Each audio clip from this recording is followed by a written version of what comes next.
We got a dump of labor data, so we're going to parse through it. Brandon, OIS, host of Outsider Information. First things first, can we just ignore the stock market? We've got 7 companies holding our economy together right now. It is not a good gauge of really how people are doing, and it's just filler data. People love to point to it and say stocks are doing great.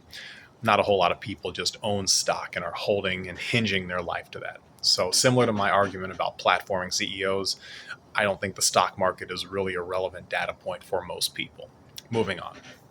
October minus 104,000 jobs, November plus 64,000 jobs. The good news about November is they projected 40,000.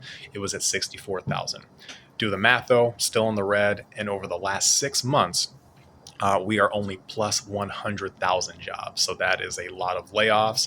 That is a lot of labor being seized, dismissed, however you want to frame it, and showing that we are not really having the economic growth that we need, certainly in the job market. It is mostly in healthcare, and unfortunately, most of us cannot be healthcare providers. You would not want me to be in healthcare. My idea of first aid is duct tape and a paper towel. So, unfortunately, for many people, if that is the only industry driving growth, that still means a lack of opportunities elsewhere. Wage growth. This is a good metric and one that I do pay attention to, even if it's national.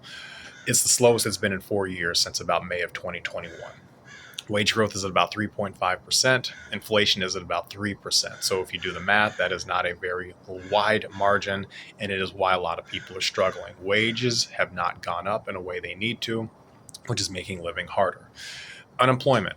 Well, again, the federal metric doesn't do a whole lot for me. It has creeped up to 4.6%, which is higher than it's been really in quite some time. The measurement, 3 to 5%, is where the economists want to keep it.